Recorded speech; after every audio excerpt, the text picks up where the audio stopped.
Hello everyone. Gurukul आवासीय बाल विद्यालय के नवोदय विद्यालय का जो हम लोग प्रिपरेशन कर रहे हैं उसके स्पेशल सेशन में आप सभी का एक बार पुनः से स्वागत है।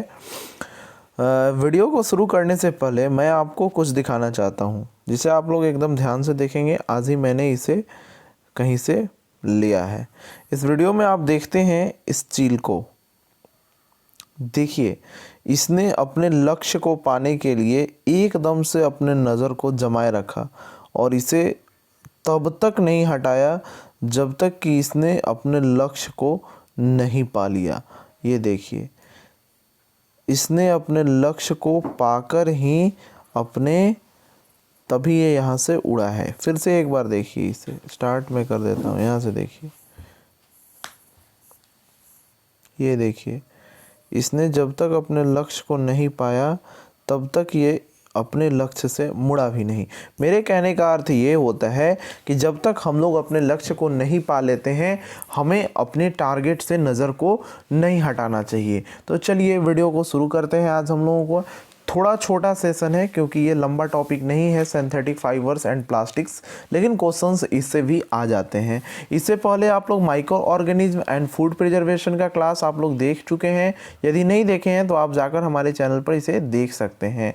और भी इससे पहले मैंने एक सेशन लिया है जिसका नाम है क्रॉप प्रोडक्शन एंड मैनेजमेंट। तो इस दोनों वीडियो को आप देख लेंगे, नोट कर लेंगे। इससे क्वेश्चंस काफ़ी रहेंगे, नवोदय में तो रहेंगे ही, साथ ही साथ जो संडे को छात्रवृत्ति की परीक्षा होने वाली है उसमें भी इससे क्वेश्चन सबसे ज़्यादा रहेंगे। तो चलिए स्टार्ट करते हैं हम लोग संश्लेषित रेशे की क्लास, यानी कि सिंथेटिक फाइबर्स एंड प्लास्टिक्स के बारे में। अत्यंत पतली धागे जैसी थ्रेड लाइक जो संरचनाएं हो जिसमें कपड़े निर्मित होते हैं, यानी जो धागे जैसी संरचना वाली वस्तु होती है जिससे कपड़े का निर्माण होता है उसे हम रेशा कहते हैं, फाइबर्स कहते हैं। रेशा जो है सो दो प्रकार के होते हैं, एक होता है प्राकृतिक रेशा और दूसरा होता है संश्लेषित रेशा। तो यहाँ ध्यान देने वाली बात है कि रेशे का जो प्रकार है वो दो हो गया, प्राकृतिक और संश्लेषित। जो प्राकृतिक रेशे होते हैं, नेचुरल फाइबर्स, रेशे जो पादपों तथा जंतुओं दोनों से प्राप्त होते हैं, यानी कि पेड़ पौधे और जंतु दोनों से जो प्राप्त होने वाले रेशे हैं उन्हें हम क्या कहते हैं, उन्हें हम प्राकृतिक रेशे कहते हैं। कपास, जूट, अलसी ये सब जो हैं सो प्राकृतिक रेशे हैं। संश्लेषित रेशे की अगर हम बात करें तो रेशे जो उद्योगों में विभिन्न रासायनिक प्रक्रमों के फलस्वरूप बनते हैं, यानी कि जिन्हें हम फैक्ट्रीज में निर्माण करते हैं खुद से, वे सभी रेशे संश्लेषित रेशे कहलाते हैं। रेशे जो उद्योगों में बनाए जाते हैं जैसे कि रेयॉन, नायलॉन, टेरिलीन, तो ये यहाँ से डायरेक्ट क्वेश्चंस आ जाते हैं कि रेयॉन जो है सो कैसा रेशा है, नेचुरल फाइबर है या फिर सिंथेटिक फाइबर है। तो इसका हम लोग आंसर क्या दे देते हैं, सीधे सीधे सिंथेटिक फाइबर इसका आंसर हो जाता है। अगला होता है एकलक तथा बहुलक, यानी मोनोमर्स एंड पॉलीमर्स। तो एकलक एकल अणु से बने होते हैं जो अत्यधिक संख्या में परस्पर जुड़कर बड़ा अणु बनाते हैं। बहुलक यानी पॉलीमर बृहद अणु बने होते हैं जिसका निर्माण एकलक अणुओं के परस्पर रासायनिक संबंधों के जुड़ने से होता है। ये बहुलक हो गए। अब आइए संश्लेषित रेशे का जो प्रकार हमने वहाँ देखा, जैसे रेयॉन को देखा, नायलॉन के देखा, उसके बारे में भी हम लोग एक शॉर्ट नोट्स को जानना जरूरी है। क्वेश्चंस इससे भी रहते हैं। तो चलिए मैं आपको बताता हूँ। कहता है यह मनुष्य निर्मित रेशे होते हैं। कौन? रेयॉन। अगर रेयॉन की बात की जाए तो यह मनुष्य द्वारा निर्मित रेशे होते हैं जिसका निर्माण सेलुलोज से किया जाता है। ध्यान में रखेंगे, रेयॉन का निर्माण सेलुलोज से किया जाता है। कास्ट लुगदी को क्षारीय विलयन में घोलकर इसे सूक्ष्म छिद्रों से प्रवाहित करके रेयॉन तंतु प्राप्त किए जाते हैं। रेयॉन देखने में सिल्क के समान होता है तथा सिल्क से सस्ता होता है, जल्दी सूखता है। रेयॉन का प्रयोग बेडशीट बनाने, ड्रेस, तौलिए, टोपी, कालीन, टायर, रज्जू आदि में किया जाता है। नायलॉन सर्वप्रथम पूर्ण संश्लेषित, नायलॉन के बारे में हम लोग जानते हैं, यह पूर्ण संश्लेषित मानव निर्मित रेशा है ना। यह एक बहुलक है जिसका निर्माण अत्यधिक संख्या में एमाइट एकलकों के बहुलीकरण में होता है। नायलॉन का जो नाम है यह न्यूयॉर्क तथा लंदन से व्युत्पन्न हुआ है। यह अत्यधिक मजबूत, चमकीले, उच्च प्रास्त, हल्के धोने में आसान, सिकुड़न रहित तथा कवक माथ से प्रवाहित नहीं होता है। अब हम लोग देखते हैं और भी कुछ ऐसे टेरिलीन, इसके बाद है इसका प्रयोग मछली पकड़ने के जाल में, यानी नायलॉन का जो प्रयोग है, जो यूज है वो हम लोग देख लेते हैं। मछली पकड़ने का जाल, चटाई वाले रस्से, है ना, पैरासूट वस्त्र, टूथब्रश का सूक, कमीज, टाई, मोजे, कालीन इत्यादि में नायलॉन का प्रयोग किया जाता है। ये याद रखना काफ़ी ज़रूरी है। पॉलिस्टर, ये एस्टर रसायन की पुनरावृत्ति इकाइयों से जुड़ने तथा निर्मित संश्लेषित रेशे होते हैं। इसके बारे में यहाँ देखते हैं। टेरिलीन, डेक्रॉन पॉलिस्टर के उदाहरण हैं। ये हल्के मजबूत प्रयास्त होते हैं। ये जल की कम मात्रा अवशोषित करते हैं तथा जल्दी सूख जाते हैं और सिकुड़न रहित होते हैं। इनका प्रयोग साड़ी, ड्रेस, नाव, रज्जू, जल के हौज, बेल्ट इत्यादि निर्माण में किया जाता है। यहाँ देखते हैं इसके बाद होता है एक्रिलिक रेसे, यानी इसे बोलते हैं एक्रिलिक फाइबर। एक्रिलिक रेसे मानव निर्मित बहुलक यानी कि पॉलीमर्स होते हैं के बने होते हैं। ये जो है सो एक्रीनाइट्राइल एकलकों का बहुलीकरण से प्राप्त होते हैं, जो कि एक पेट्रोलियम उत्पाद है। ऊन सदृश होने के कारण इसका प्रयोग ऊन के परिस्थायी के रूप में किया जाता है। इसका प्रयोग स्वेटर, शाल, कंबल, जैकेट तथा तकिए बनाने में किया जाता है। इसका प्रयोग ध्यान रखेंगे। अब आते हैं संश्लेषित रेशे से लाभ। क्या क्या इससे लाभ होते हैं, काफ़ी इंपॉर्टेंट हो सकता है, क्योंकि ये लाभ का जो टॉपिक एडवांटेज काफ़ी क्वेश्चंस इससे रहते हैं। ये अत्यधिक मजबूत, उच्च तनन सामर्थ्य युक्त, शक्तिशाली तथा अधिक टिकाऊ होते हैं। ये कम जल अवशोषित करते हैं, यानी इसमें जल कम लगता है। सिकुड़न प्रतिरोधी, यानी सिकुड़ते नहीं हैं, हल्के होते हैं।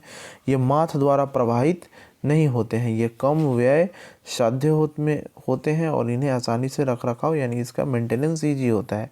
ये रासायनिक रूप से सक्रिय होते हैं। इनकी जो हानियां हैं, हानियां यह है कि ये आसानी से पिघलते हैं तथा जल जाते हैं, यानी अगर आग वाले जगह पर आप गए हैं तो ये आसानी से ये जल जाएगा, यानी इसमें आग लग जाती है काफ़ी जल्दी ही।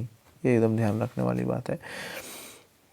ये सिकुड़न गोलाकार होकर त्वचा में चिपक जाते हैं, यानी कि ऐसा होता है ये सिकुड़ कर शर्ट जो होता है आप पहने हुईएगा, जो कि सिंथेटिक फाइबर्स का होता है, वो आपके बॉडी में चिपक जाएगा।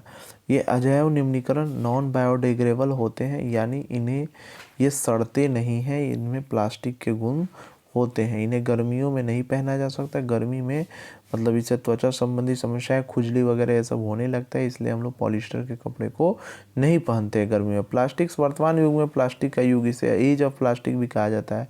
प्लास्टिक का निर्माण अत्यधिक संख्या में एकलक अणुओं को लंबी श्रृंखला जोड़ने से होता है। चलिए अब आगे देखते हैं हम लोग।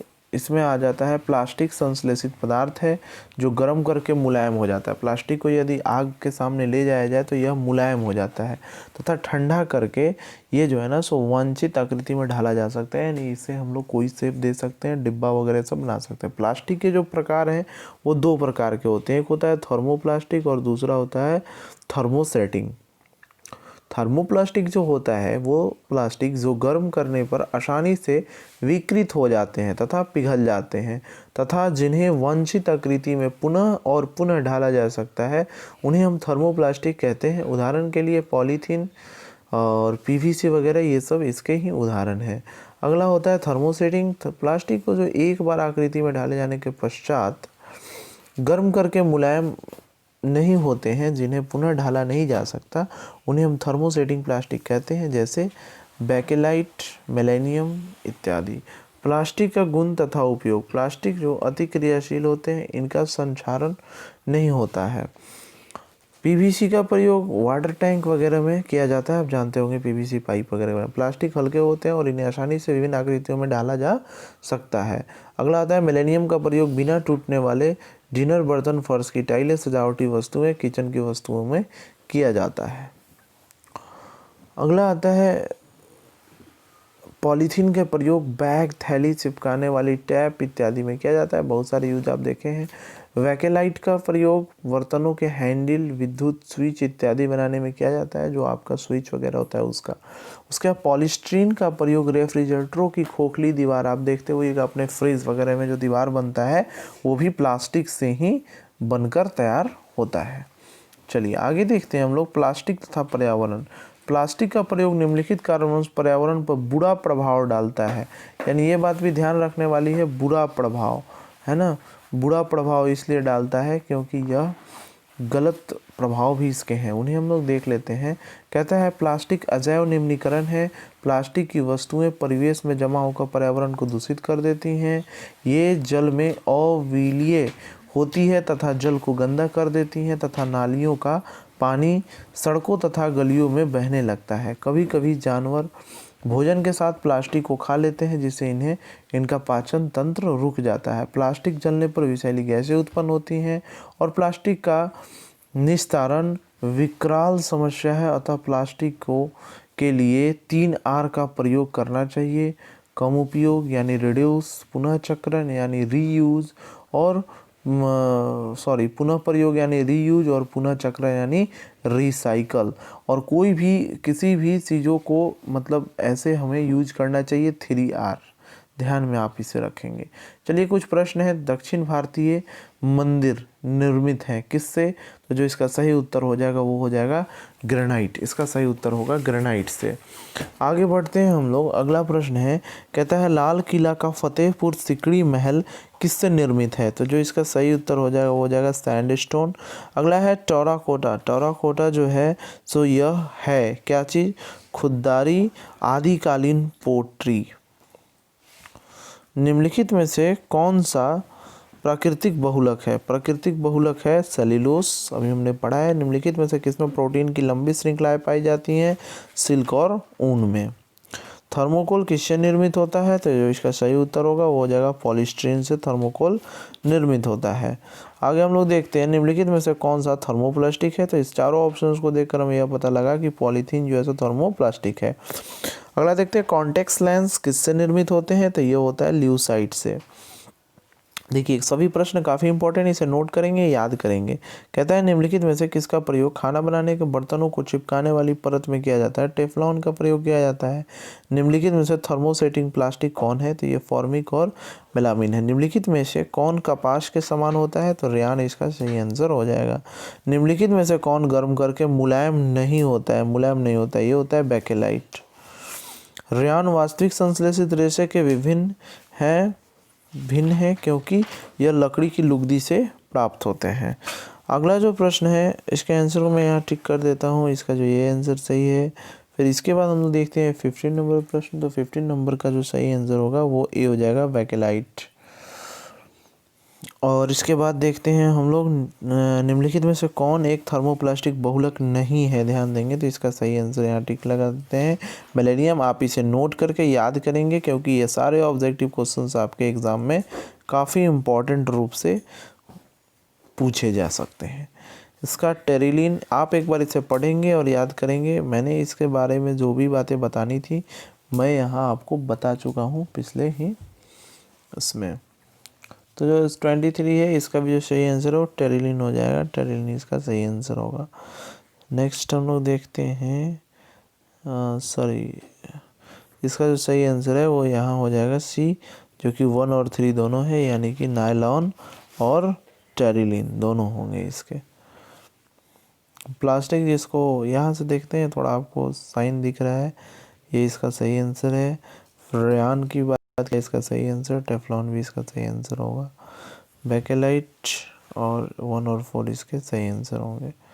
चलिए जो लास्ट क्वेश्चन है, कृत्रिम रेशा तथा कपास में समानता क्या है? तो दोनों अजैव निम्नीकरणीय हैं, दो गर्म करने पर पिघलते हैं, दोनों पिघलते हैं, दोनों हेमाटाइट के बहुलक हैं और दोनों सेल्यूलोज के बहुलक हैं। तो जिसमें सही उत्तर हो जाएगा वो हो जाएगा ऑप्शन नंबर डी, जो कि दोनों सेल्यूलोज के बहुलक हैं। तो चलिए आज का हम लोग का जो ये स्पेशल सेशन था जिसमें हम लोग सिंथेटिक फाइबर्स के बारे में पढ़ा, नेचुरल फाइबर्स के बारे में पढ़ा, तो यह सेशन हम लोग का यहीं समाप्त होता है। आशा करते हैं कि आप इस वीडियो को अच्छे से देखें और इसे अच्छे से समझकर अपने एग्जाम में आने वाले क्वेश्चंस को काफ़ी हद तक बनाने की संभावनाओं को ज़्यादा कर चुके हैं। और देखिए, जैसे आप एक बार यहाँ टाइम देख सकते हैं 11:17 में मैं इस वीडियो को शूट कर रहा हूँ, तो मैं भी चाहता हूँ कि आप भी रात को ही बैठकर और दिन रात एक कर दें और अपने लक्ष्य को प्राप्त करें। धन्यवाद, आपका दिन शुभ हो।